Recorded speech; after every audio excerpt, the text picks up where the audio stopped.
From New York, this is Democracy Now! But the ultimate penalty has to be the death penalty. Trump administration's announced plans to reinstate the federal death penalty, lifting a more than 15-year moratorium. 5 executions are now scheduled beginning in December. The move comes despite growing opposition to capital punishment around the country, then to a major setback for President Trump. A federal judge struck down one of the most radical and draconian attempts by the Trump administration to deny access to our asylum process to the most vulnerable migrants and refugees coming to the United States, fleeing horrific violence in their home countries. And we'll look at a shocking report about how China is systematically separating Muslim children from their families in Xinjiang province as part of what some say is an attempt to culturally re-engineer Chinese society. This is an unprecedented now internment campaign in Xinjiang, worse than ever in the history of China, and it's the largest incarceration of a particular ethnic minority since the Holocaust. All that and more coming up.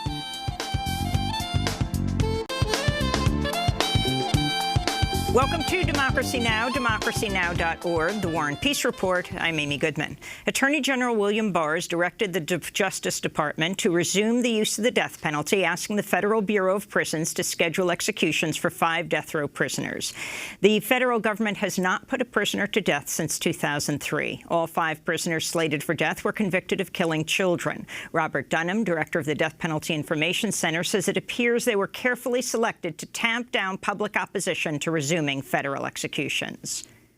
And I think the fact that the 5 cases were selected because of factors that are irrelevant to federal jurisdiction underscores that these cases were not chosen because they justify the federal death penalty.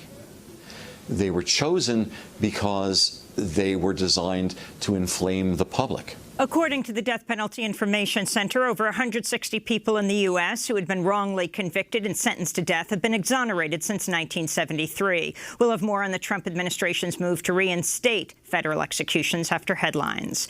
In Georgia, a 44-year-old Mexican man died in the custody of Immigration and Customs Enforcement. Before his death Wednesday, Pedro Arriaga Santoya complained he was experiencing abdominal pain while jailed at the Stewart Detention Center in Lumpkin, Georgia. He was taken to a nearby hospital and died in intensive care 2 days later of cardiopulmonary arrest. Arriaga Santoya is the 7th person to die since October after being jailed by ICE. His death follows several others in recent years at the Stewart Detention Center, including 2 suicides. Attorney Azadeh Shashahani of the group Project South said, quote, "We've been raising the alarm about the horrific conditions at the Stewart Detention Center for many years. Our calls for accountability and redress have fallen on deaf ears. How many more immigrants should perish at this awful place, rife with human rights abuses, before it's shut down?" she asked. The Trump administration is threatening to impose a travel ban on Guatemalans unless leaders of the Central American country take drastic steps to curb undocumented immigration northward. On Wednesday, Trump also announced plans to take severe actions against the Guatemalan government, including enforcing tariffs on remittances sent by Guatemalans living in the U.S. Trump's threats come after Guatemalan President Jimmy Morales failed to sign a safe third country agreement with the United States. The agreement would have required Guatemala to take in asylum seekers from around the world who originally fled to the United States in hopes of finding refuge. The Guatemalan courts said no. Oklahoma Republican Senator Jim Inhofe said Thursday plans to jail 1,600 migrant children at the Fort Sill U.S. Army base have been halted.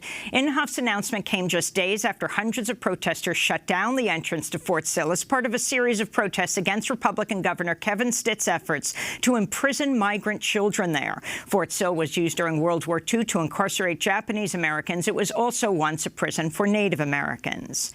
In the Mediterranean, as many as 150 people are feared dead after a pair of boats overloaded with migrants capsized off the coast of Libya Thursday. This is Abdullah Ahmed Abdullah, a man from Eritrea, who survived the disaster.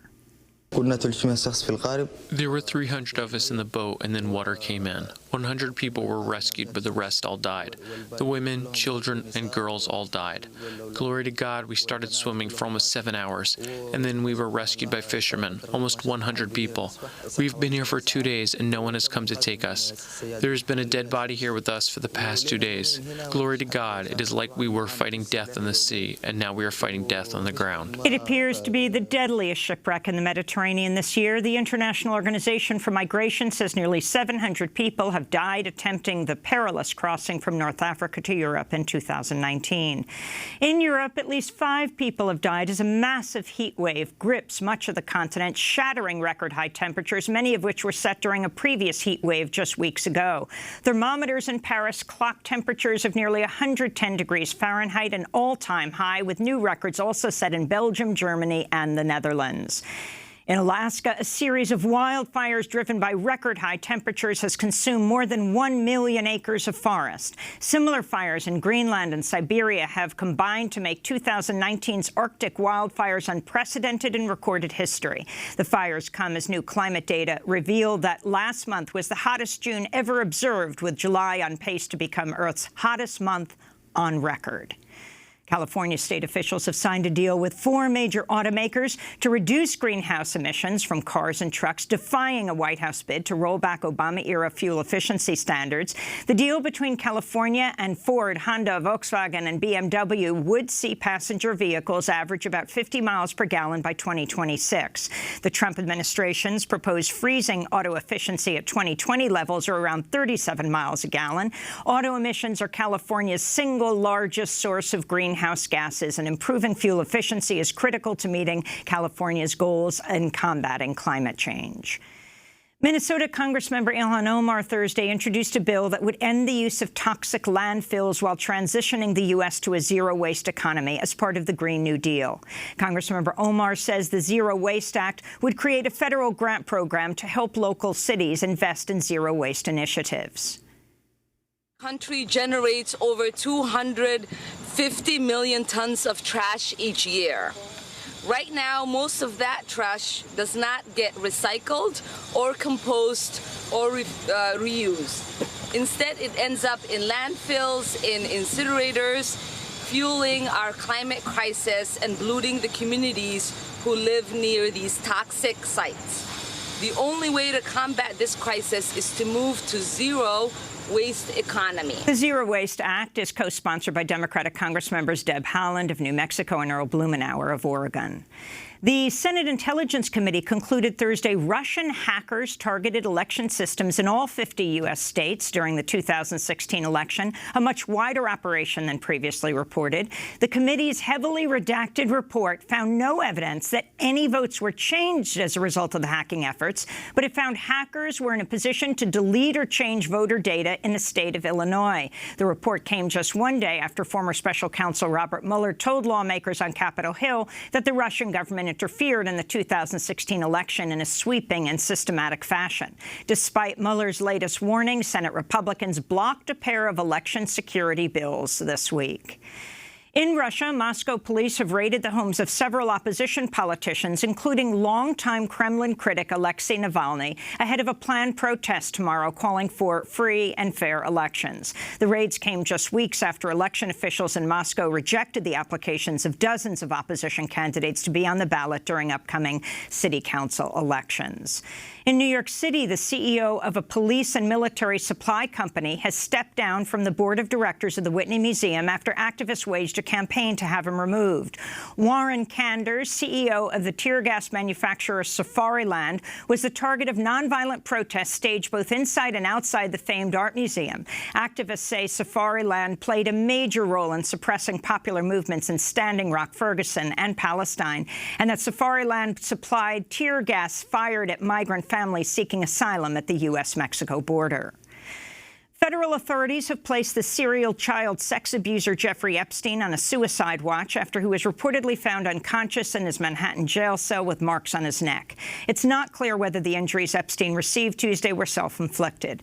Epstein has pleaded not guilty to federal charges of sex trafficking minors after his arrest earlier this month.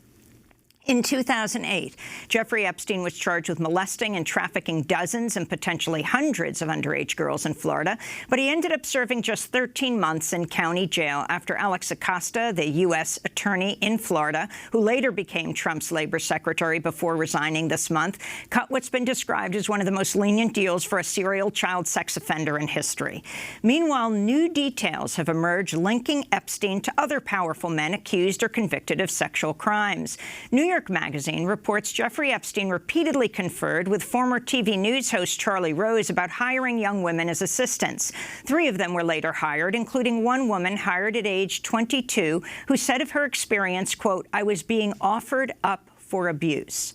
Charlie Rose has been accused by 27 women of sexual misconduct spanning 3 decades. Another of the women referred by Epstein to Rose was described in a call log as, quote, "the world's most perfect assistant. She used to work for Harvey Weinstein." Epstein told Rose's office Rose would be, quote, lucky if he can get her. Weinstein has been accused of rape, sexual assault, and sexual harassment by over 100 women and faces trial on rape charges in New York in September. Federal regulators have recalled textured breast implants manufactured by the pharmaceutical company Allergan after linking them to an increasing number of deaths and illnesses. Medical researchers say the implants can lead to a rare form of lymphoma, an immune system cancer that begins in the tissues surrounding implant sites. According to the FDA, there have been 570 confirmed cases of lymphoma worldwide, with 4/5 of the cases linked to Allergan implants. 3 white students at the University of Mississippi face possible federal civil rights charges after a photograph emerged showing the fraternity brothers posing with guns next to a bullet-riddled sign honoring Emmett Till, the 14-year-old African-American boy whose killing 64 years ago remains one of the most horrific examples of racial terror in the Jim Crow South. The photo, posted to social media by one of the young men, was taken at the site where Till's body was recovered from the Tallahatchie River in 1955. It was this latest act of vandalism targeting the memorial plaque set up by the Emmett Till Memorial Commission after a similar desecration in August of last year. Thursday would have been Emmett Till's 78th birthday. And a 46-year-old graphic designer and registered Republican has been identified as the creator of an altered presidential seal mocking Donald Trump that briefly appeared behind the president at an event in Washington, D.C. this week. Charles Lizotte told the Washington Post he doesn't know how his creation ended up being projected on a screen behind Trump as the president addressed the Teen Student Action Summit on Tuesday. But he suspects a rogue staffer may have intentionally swapped out the image. The seal shows the traditional U.S. bald eagle with 2 heads, evoking the double-headed eagle in Russia's coat of arms. Instead of arrows and an olive branch, the eagle is clutching golf clubs and cash in its talons. And the banner with the Latin phrase e pluribus unum has been changed to a Spanish phrase that translates as 45 is a puppet. And those are some of the headlines. This is Democracy Now!, democracynow.org, The War and Peace Report. I'm Amy Goodman. The federal government is resuming the death penalty after a more than 15-year moratorium.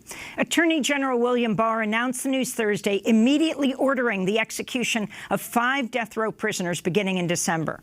More are expected to be scheduled. In a statement, Attorney General Barr said, quote, "The Justice Department upholds the rule of law, and we owe it to the victims and their families to carry forward the sentence imposed by our justice system," he said. There are currently 62 prisoners on federal death row, including white supremacist Dylan Roof, who murdered 9 black worshippers at the historic Emanuel AME Church in June 2015, and Boston Marathon bomber Dzhokhar Tsarnaev. Federal prosecutors are expected to push for the death penalty in both cases. The federal government hasn't put a prisoner to death since 2003. And this news comes despite a growing movement opposing the death penalty in the United States. Advocates say they'll fight the decision in courts, calling the death penalty racist and immoral. 2020 candidates, including Senator Kamala Harris, Bernie Sanders, Elizabeth Warren, all have condemned the announcement. Joe Biden announced his opposition to the death penalty earlier this week. Executions will be done via lethal injection, no longer a 3-drug cocktail, but 1 drug, pentobarbital. A number of states, including Texas and Ohio, have used the drug to kill prisoners, but pharmaceutical companies have in recent years objected to their products being used for capital punishment. It's not known where the drug would be obtained for these federal executions. Experts say capital punishment does not help deter homicides and that errors and racism in the criminal justice system extends to those sentenced to death. According to the Death Penalty Information Center, more than 160 people who had been wrongly convicted and sentenced to death have been exonerated since 1973. The death penalty has been abolished in 106 countries, with another 28 having moratoriums or effectively not using the practice. The United Nations has called for a global ban on the practice, and Amnesty International calls it the ultimate cruel, inhuman, and degrading punishment. Well, for more, we go to Ruth Friedman, director of the Federal Capital Habeas Project, which coordinates representation, represents defendants, and monitors federal death row. Welcome to Democracy Now!, Ruth Friedman. Can you respond to this announcement? Were you surprised by this announcement by the Attorney General Barr yesterday? We were absolutely surprised. We learned about it at the same time the rest of the public did. It's important to know the government has had 8 years to come up with an execution protocol. There's been ongoing litigation over lethal injection, which is true around the country. We've seen in all the states. It's been true in the federal government. And the government announced 8 years ago it did not have the drugs necessary to carry out an execution. And as part of litigation, it said, we will let the court know we are working on it. And every few months, they gave an update to the court saying, we're not ready, we don't have a protocol, we don't have a protocol. Yesterday, they announced a protocol, and at the same time, instead of going through the judicial process, they set execution dates on 5 individuals who were not part of that litigation. And therefore, they were able to avoid judicial scrutiny of what they were doing. They dropped it suddenly yesterday, and we were very surprised to see it. So talk about the people immediately not only saying they're reinstating the federal death penalty, but that 5 people would be scheduled for execution immediately, starting, I think, in December. And then this issue of there's been a 3-drug cocktail used, which has often stopped states from executing prisoners because they can't get the drugs, and now just saying they will use 1 drug, pentobarbital. And the real problem there is the same. If you avoid any judicial scrutiny or any public awareness of where that drug came from, we have no idea. We don't know if it was imported. We don't know if it was manufactured. There's no sunlight in the process. There's no transparency. They did not go through the Administrative Procedures Act, which is just what this kind of regulation was designed for, so that the public would have some idea of what kind of drug they were using, particularly after such a hiatus. And again, they went after 5 people for whom they did not have stays of execution. As part of this ongoing orderly litigation in the district court in the District of Columbia, they were litigating this issue, and they were saying, we're not ready, we're not ready. Instead of sticking with that litigation, they went around it, and it's an end run around the court. We don't know where this drug came from. Several months ago, Go ahead. Go ahead. Several months ago, the federal government released, the Department of Justice released an opinion from the Office of Legal Counsel saying that drugs used in executions are not drugs, and therefore they're not subject to FDA rules and scrutiny. And so therefore, we don't know anything about the drugs that they're planning to use. So talk about racial bias and the death penalty. According to the Death Penalty Information Center, almost 42% of federal death row prisoners are black, when the overall population is 14%. And we know, of course, that if a white person is killed, the perpetrator is far more likely to get the death penalty. That's exactly right. And it shows one of the ways in which the federal death penalty, the problems with the federal death penalty, are the same as those that we've seen in the states for years now, and what is leading many people in this country, including conservatives, to turn away from the use of the death penalty. The federal death penalty is no different. It suffers from the exact same flaws, including racial discrimination. In some ways, the federal government is worse than that's true of many of the states. What you see is an absolute overabundance that you were pointing to of people of color, particularly black men. The same kind of issues that plagued or that led this country to come up in the 90s with policies that people are now turning away from that led to mass incarceration, and particularly mass incarceration of African-American men, are seen just as well in the death penalty and in the federal death penalty. And I think people are starting to say, wait a second, how does this happen? And I think many people have thought that the federal death penalty somehow is the gold standard of capital punishment systems. And that's simply not true. When you start to look at it, it suffers from the same flaws. One of those is racial bias. Another of those is having lawyers who are not qualified or not able to have the time or the resources or the knowledge that these kind of cases require. And so you see problems in these cases that you see all over the country.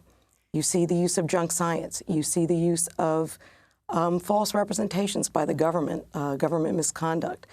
And I think you're going to see more and more of that coming to light now that the public is getting a spotlight on the federal death penalty. President Trump has repeatedly pushed for increasing the use of capital punishment, including as a penalty for drug offenses. This is Trump speaking last year in New Hampshire. But the ultimate penalty has to be the death penalty, unless you have really, really powerful penalties led by the death penalty for the really bad pushers and abusers. We are going to get nowhere, and I'm telling you, we are going to get somewhere. And last December, Trump said he hoped China would employ the death penalty against traffickers of the synthetic opioid fentanyl. Ruth Friedman, your response. I think this is an example of just how inherently political a tool the death penalty is. If you're going to have the awesome power to make these decisions and to say you're getting for the worst of the worst, then you have to have a fair process with fair lawyers, with lawyers who are able to litigate these cases. And you can't lie and you can't use junk science to put people on on the death row. If in our death row we have 3 states that contribute almost half of all death sentences, if this weren't a political system at all, why would that be true? Do Virginia, Texas, and Missouri really have the worst crimes in the entire country, such that there are 50 states, but the 3 of them contribute almost half of the death sentences? These decisions are made on the basis of politics, and I think that kind of grandstanding is an example of it. You can see that. Please go ahead. Go ahead. I was going to say, I think what's used to justify these kind of statements is that it's a deterrent. We are going along with the wishes of the victim's family. And I think every single study that has looked into this says it is not a deterrent. You are not making people safer.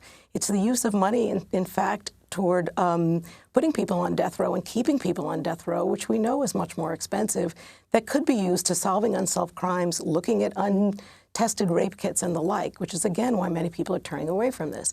And as to victims' families, you will find there's a big, big difference among families about what they want. And the federal government does not always follow those wishes. Since 1963, the federal government's executed 3 people, including Timothy McVeigh, who was put to death in June 2001 for the Oklahoma City Federal Building bombing that killed 168 people. I want to turn to Bud Welch, who became a leading anti-death penalty advocate after losing his daughter Julie in the 1995 Oklahoma City bombing. I interviewed Bud Welch on Democracy Now! In 2015. That the punishment of the death penalty is nothing more than revenge. And I went through almost a year of revenge after Julie's death, and revenge and hate. And one cannot go through the healing process at all when you're living with revenge. And that's all the death penalty is revenge. It is not a deterrent. It doesn't, as the media says, bring closure to family members. There are a lot of victims' family members here in Oklahoma City that I know because I spent 13 years on the board of directors of the Oklahoma City National Memorial. And they were looking for the word closure at the time McVeigh was executed on June the 11th of 2001. And I had been telling many of those people that the day that we would take Tim McVeigh from his cage and we would kill him would not be part of their healing process. And they learned that after his death, and many of those people have come forward now and said it was a mistake for us to kill Tim McVeigh, because what it did was re-victimize them all over again. Again, that was Bud Welch, who lost his daughter Julie in the Oklahoma City bombing, speaking out against the death penalty. Ruth Friedman, can we end by you talking about exonerations? People who've been exonerated from death row, over 160 people. Absolutely. If you look at this as a government program, would we ever be as comfortable saying we can make this many mistakes and yet continue on in the same vein? And you're going to see more and more of that. And that, again, is why people are turning away from it. They are recognizing that we make too many mistakes. We can't trust our governments with these kind of decisions.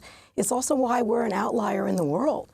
And the federal government, unfortunately, is also going to become an outlier in the country. You see death sentences going way down because, in large part, I think, because of the exonerations and people understanding that, wait a second, that person had a trial, that person had an appeal, and yet we still got it wrong.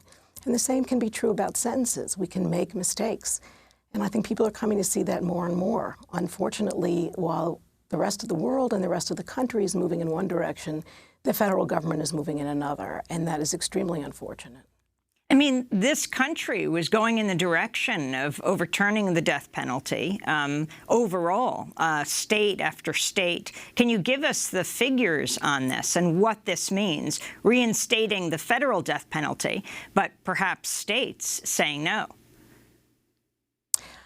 I think it shows, again, why this has become a political process, or always has been a political process. When you look at the federal death penalty, as you said, the states are moving away, and we've had state legislatures that are dominated by Republican or conservative legislators that are also saying, we don't want this. It's not good for our community. It's not the way we want to be spending our resources, or it's not how we think we make our citizens safer.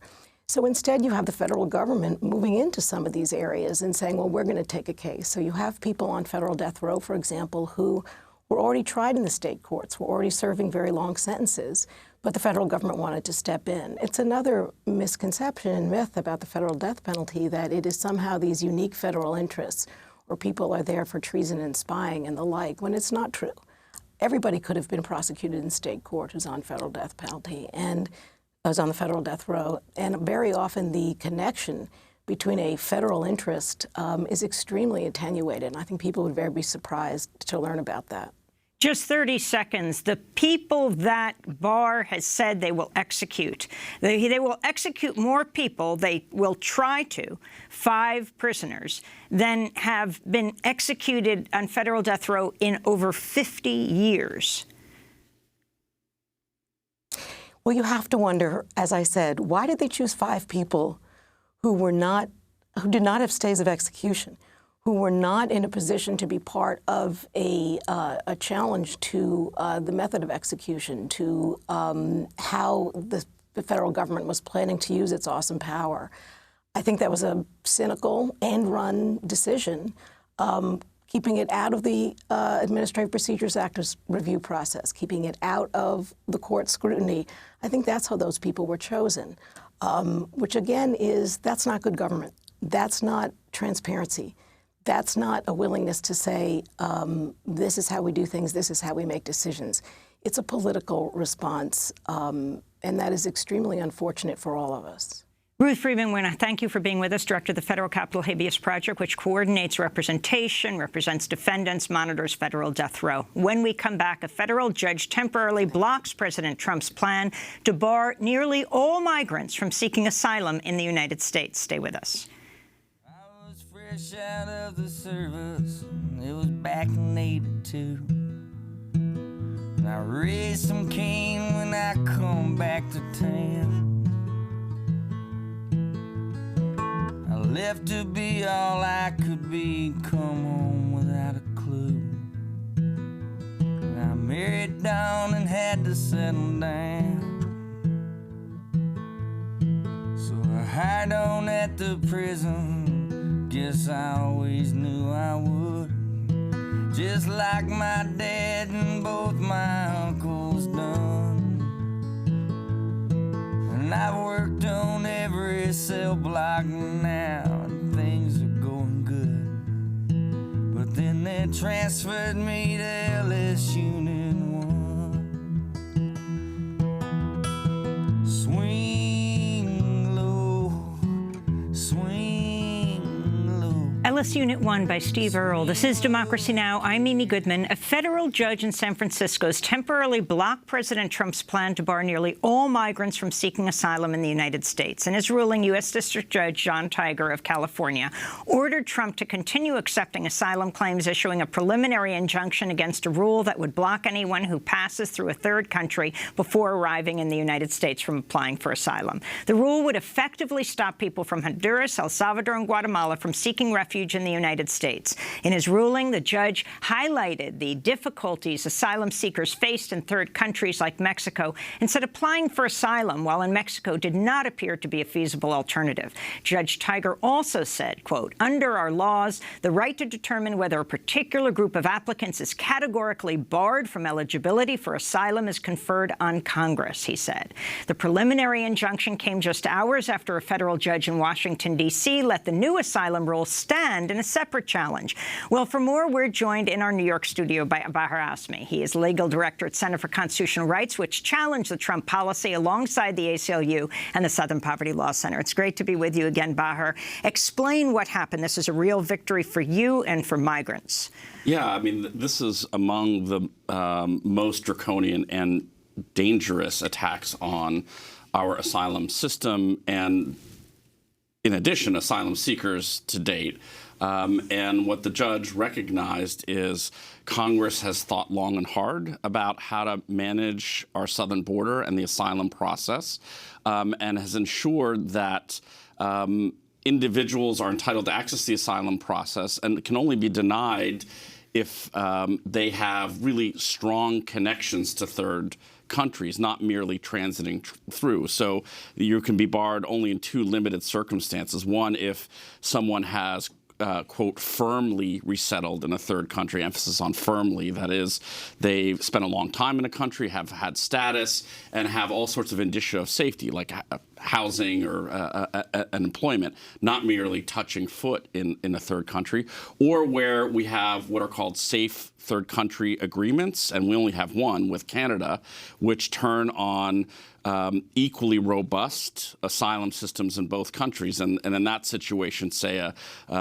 victim of persecution from Egypt who happened to pass through Canada on his way to the United States could be returned to Canada, but not to Egypt. But what the Trump administration would do here is send any migrant from Guatemala, Honduras, or El Salvador back to their persecutors when they happen to transit through Mexico.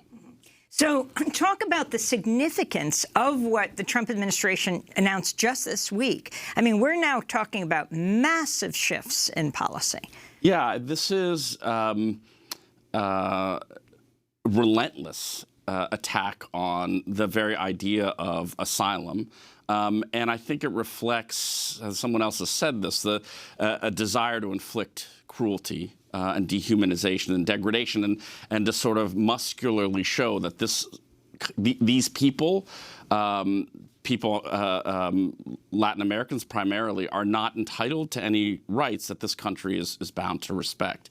And I think it actually speaks to a deeper phenomenon here, which is largely a rejection of the entire post-World War II human rights consensus, this idea that we are part of a multinational system that's bound to respect the rights of vulnerable people, or the idea that rights belong to individual humans as opposed to turning on citizenship in a strong state.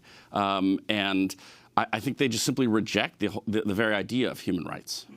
I want to turn right now to a clip of a Honduran father with his young son who hoped to apply for asylum in the U.S. Instead, were forced to stay in Mexico. They give us Mexican papers, but we don't have anyone here to guide us, to help us. We don't really know Ciudad Juarez. We don't know what it's going to be like here. The United States didn't want to give us asylum or anything. They throw us in the streets. And Mexico is supposedly helping us, but things are getting worse because we don't have any way to pick ourselves up.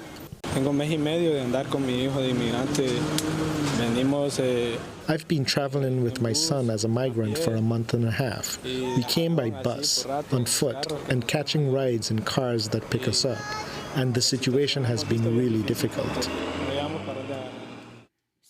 That's Melvin Garcia describing his very difficult situation. And you have Judge Tiger grilling the Justice Department attorney, Scott Stewart, about the lack of protection for asylum seekers in Mexico and Guatemala, countries likely to be transited through on the way to the U.S. Talk about all of this. Yeah, I think that the administration's stated justification for the rule, among other things, is, well, Mexico can handle these asylum seekers. But the evidence in the record was very obvious, and we all know that Mexico can't. Multiple human rights organizations that spend time in Mexico and other countries recognize that they don't have the systems to process asylum seekers, and they routinely turn people back to their home countries. The point of relying on Mexico in this way is to maximize cruelty and to deter anyone or attempt to deter people from fleeing their desperate conditions, which they haven't been successful on because, in fact, the conditions are so horrific that people are.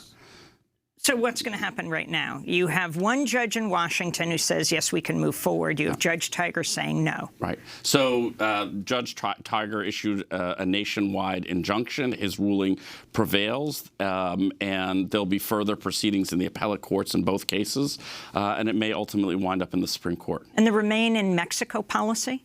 The Remain in Mexico policy is another really cruel policy that says even if once you enter the United States, if you can make it into the United States and make an application for asylum while your petition is being adjudicated, go back to Mexico and wait in really dangerous conditions on the other side of the border. And then you have this astounding story about Guatemala. President Trump wanting to sign this third-party agreement with Guatemala, that the country, Guatemala, would take migrants who try to get into the United States from anywhere in the world and would send them to Guatemala. The president, Morales, wanted to sign it, but the Guatemalan judges in the country of Guatemala, there was an uproar last week, and they said no, and so Morales wasn't allowed to come. Well, Morales didn't come to Washington to sign the agreement, and now Trump is trying to viciously go after the whole country. No, it's absurd, it's punitive, it's reflexive, it's irrational. The idea that an under-resourced country like Guatemala could manage a migration crisis when Guatemala itself has a humanitarian crisis that's causing its citizens to flee is absurd. But again, the cruelty and punishment is the point. Well, I want to thank you so much, Bahar Azmi, for joining us, Legal Director of the Center for Constitutional Rights. He directs all litigation and advocacy around issues related to the promotion of civil and human rights. When we come back, China is rushing to build boarding schools for children, Muslim children from the Uyghur community who are deliberately removed from their families, as well as from their language and culture. Stay with us. I've been thinking about the news.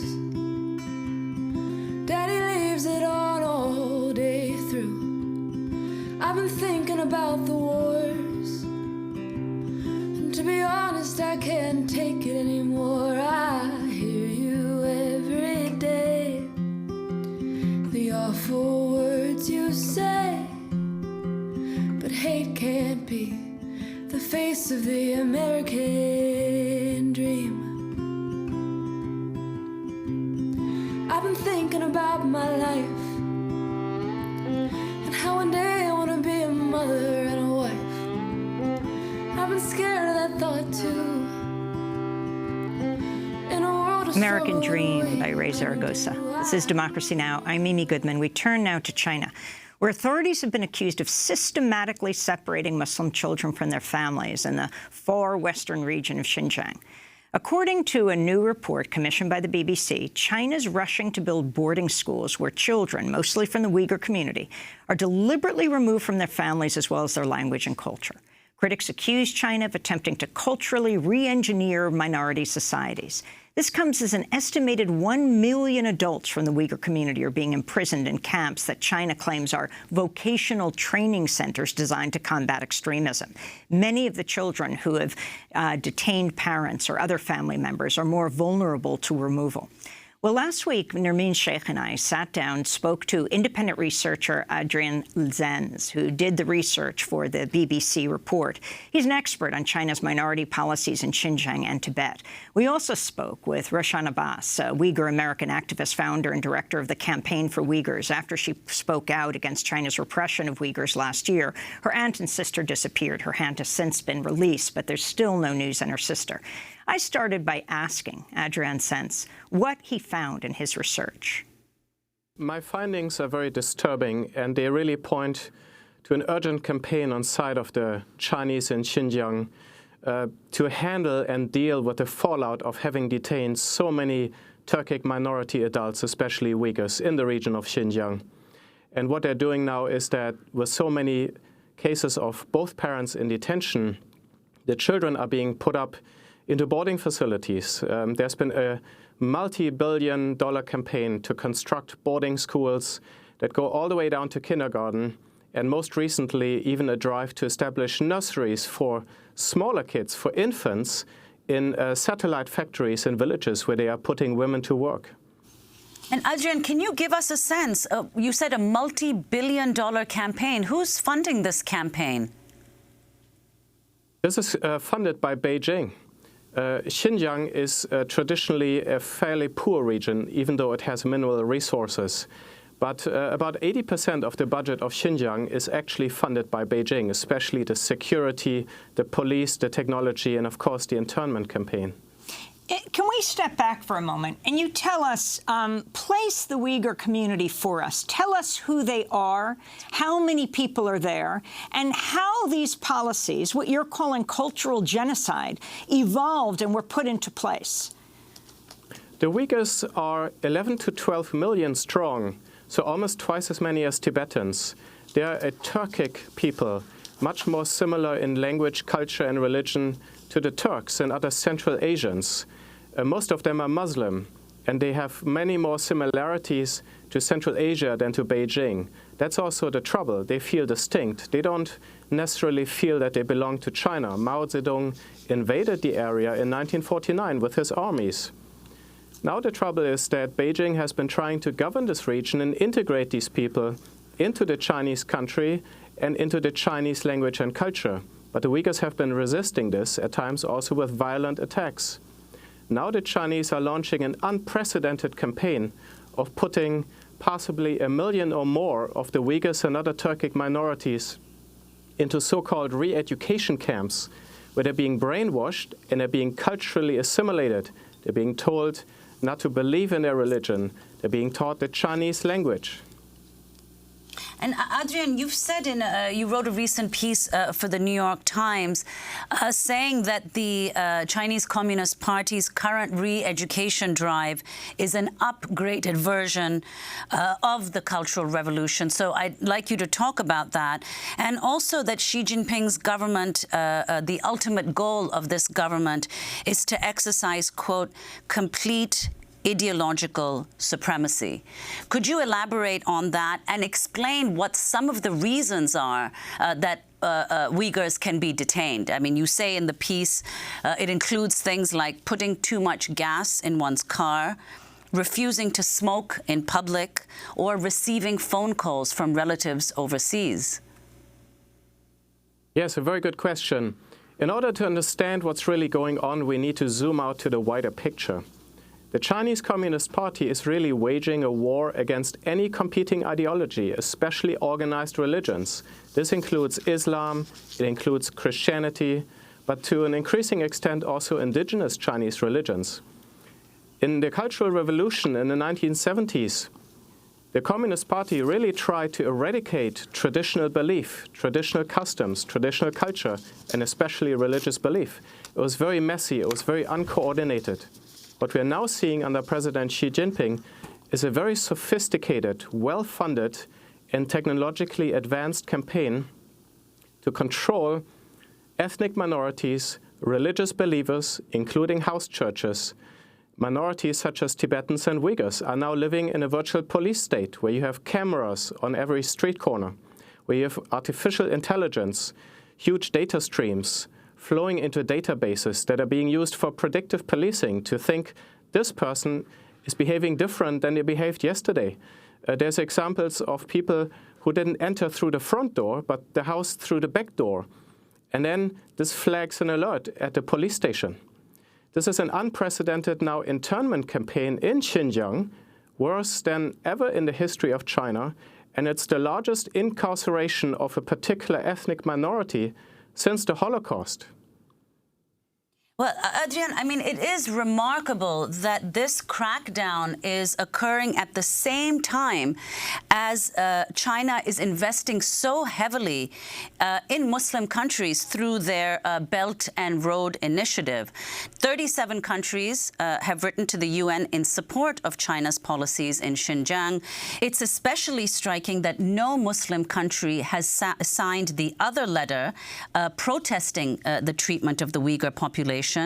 But a number of Muslim countries have signed a letter, including Saudi Arabia, Pakistan, Oman, Qatar, and the United Arab Emirates, supporting the policies against the Uyghur community. So could you talk about this initiative by Xi Jinping and the increasing dependence of a number of countries, Muslim countries included, and countries across Africa on China, both for aid as well as trade? China has been waiting for a long time, I believe, to step up to the international stage and to take up what it believes to be its rightful place. China, as by name, is called Zhongguo in Chinese, which means the middle country or the middle kingdom. It used to be the center of its world, and it seeks to be that again. The Communist Party is really embarking on an unprecedented global influence campaign with the ultimate goal of ensuring its own long-term survival. It does that by exerting unprecedented influence in the world, particularly in the developing world. If you look at the letter and the counter-letter, the letter supporting China's atrocities in Xinjiang was mostly signed by developing countries. And as you said, many of them Muslim majority countries were basically betraying their Muslim brothers, the Uyghurs and the Kazakhs in Xinjiang. The other counter-letter was mostly signed by Western nations. And China was proudly boasting, look, we have isolated the West. The West has no clout over these developing countries, but we have garnered the support of 37 countries, most of them developing nations. This shows the link between what's happening in Xinjiang and China's Belt and Road Initiative. And it is so important to understand that what's happening in Xinjiang will not stay in Xinjiang, but has significance not only for China's wider crackdown on religion in its entire country, but for China's export of an authoritarian ideology and the related advanced technology of surveillance and policing into the Belt and Road countries and around the world. Well, can you explain who are the Belt and Road countries? This is trying to go back to the ancient Silk Route, which was trade links by land and also to an extent by sea between mainly the Middle East and Europe on the one hand, and China on the other hand. So we have all of Central Asia, the entire Middle East, we have Southeast Asia, but China, of course, is trying to expand the picture, building on the ancient analogy. African countries are included. In fact, even Antarctica has been made part of the Belt and Road Initiative. Well, earlier this year, Human Rights Watch revealed new details about how China's carrying out mass surveillance in Xinjiang, in part thanks to a mobile app that lets authorities monitor the Muslim population. This video was produced by Human Rights Watch. It begins with a Uyghur student. I used to be one of those people, like, I got nothing to hide, I'm just a student. But I was very wrong. They're targeting everyone. As long as you're going out of your house, you're being surveilled. In Xinjiang, in northwestern China, 13 million Turkic Muslims are already enduring extraordinary suppression at the hands of the Chinese government. And authorities there are building a surveillance state to be able to track their every move. Across the northwestern province of Xinjiang, an estimated 1 million Chinese Muslims have vanished into a vast network of detention centers for what China calls re-education. The region is now under what's probably the most intense government surveillance in the world. Every 200 meters would have a police checkpoint. And then on top of that, there are all these checkpoints at public places wherever you go. If you're Uyghur, they stop you. They would just say, "Where's your ID? I want to check your ID." They would punch in the ID number and then they would see everything about you. One tool at the heart of Xinjiang's surveillance system is the IJOP, or the Integrated Joint Operations Platform. The IJOP has an app that's used by police and government officials to track extraordinary amounts of personal information about individuals, ranging from their religious habits to their blood type. The information from the app feeds into a central system and combines with information from other surveillance systems, including CCTV cameras that rely on facial recognition software, and even Wi-Fi sniffers that are used as people walk through checkpoints to pull information off their phones. The IJOP system aggregates all this data about people, flags those it deems suspicious, and sends alerts to nearby officials. These dubious criteria are being used to identify large numbers of people, many of whom are then arbitrarily locked up. That is a video that's produced by Human Rights Watch. Adrian Zenz, if you could talk more about this massive surveillance of the Uyghur Muslim minority community in Xinjiang in China. China is rapidly developing cutting-edge surveillance technology. It's becoming a world leader in terms of facial recognition that relies on three-dimensional technology, and then big data analysis.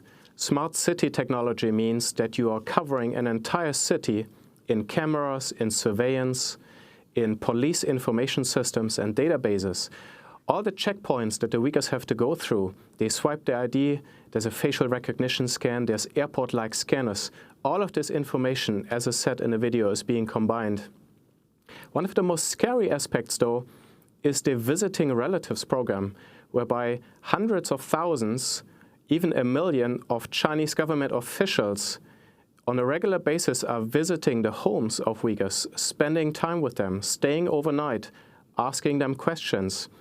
Official government documents even say that this way the local people cannot hide what they really feel or think. They're asking questions. They give them pork to eat and see if they will take it or not. Of course, as a Muslim, they're not supposed to do that. This way, the Chinese are trying to find if people really believe in Islam, if they're conforming to communist ideology or not. All the information that they gather during these very intrusive family visits is being entered into this police app that Human Rights Watch was able to reverse engineer.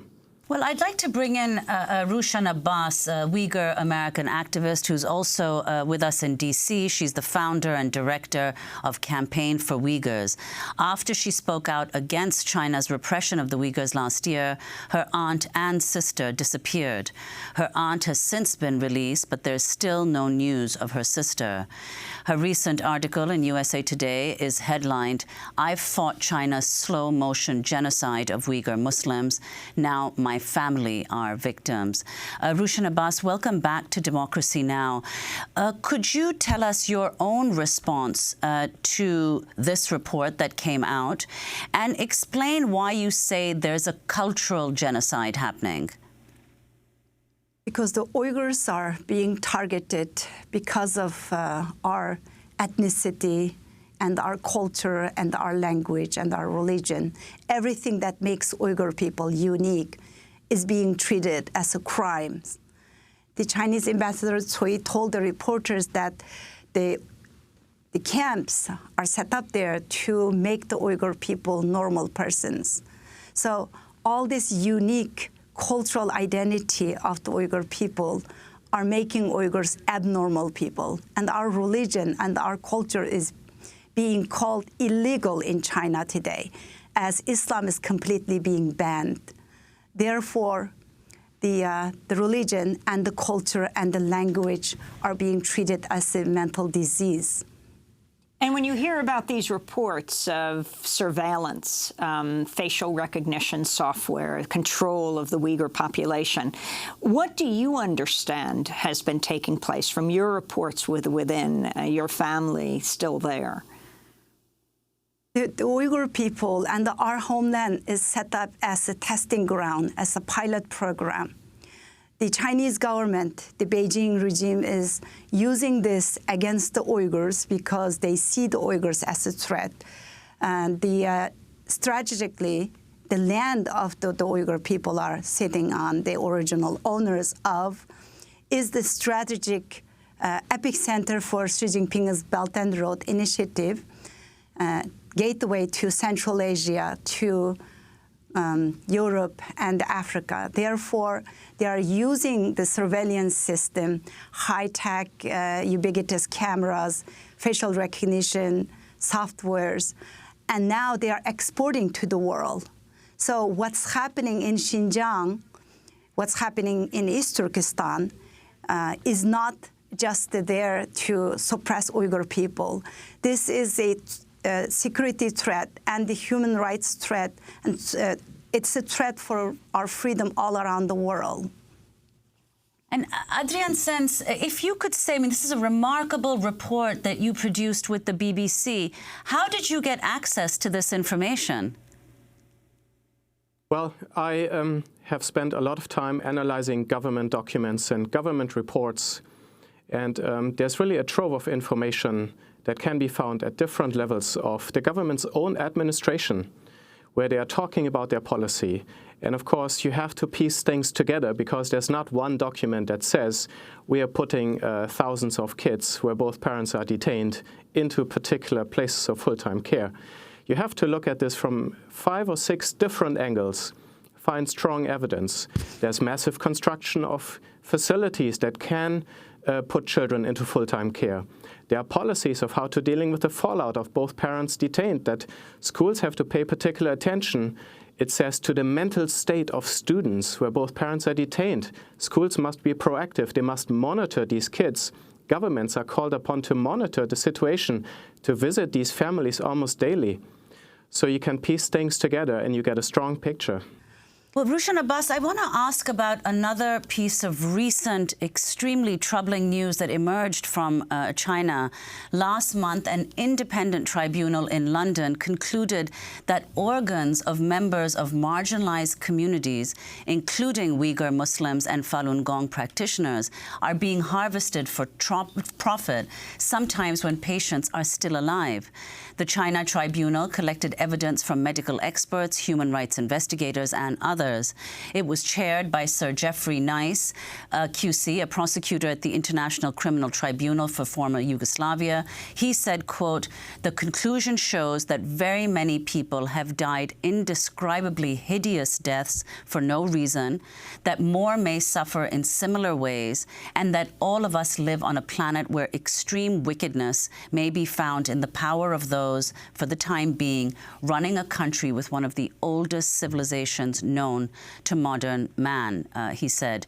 So, Rushan Abbas, can you comment, can you say what you know about this forced organ donations? The airport in Kashgar has a special line dedicated for Uyghur people. And go back to 3-4 years ago when Chen Quanguo came over. He mandatorily forcing Uyghur people to give blood. And they selected the Uyghur people's DNA. We were wondering, what is this for? And later on, we realized that there have been reports, they're advertising halal organs, which is the Uyghur Muslims' bodies. So the illegal organ harvesting is also making the Uyghur people the victims of illegal organ harvesting, that they are being kept in the camps today. Rushan Abbas, a Uyghur American activist, and independent researcher Adrian Zenz will link to his report at democracynow.org. Happy 60th anniversary to Pacifica Station KPFK in Los Angeles. Democracy Now! Is currently accepting applications for our year-long paid video production fellowship here in New York City. The deadline is Sunday. Learn more and apply at democracynow.org. And Democracy Now!'s Juan Gonzalez will be speaking at the Schomburg Center for Research in Black Culture in Harlem tonight about the 50th anniversary of the New York chapter of the Young Lords, which he co-founded. We will live stream the event on democracynow.org beginning at 6 p.m. Eastern. I'm Amy Goodman. Thanks so much for joining us.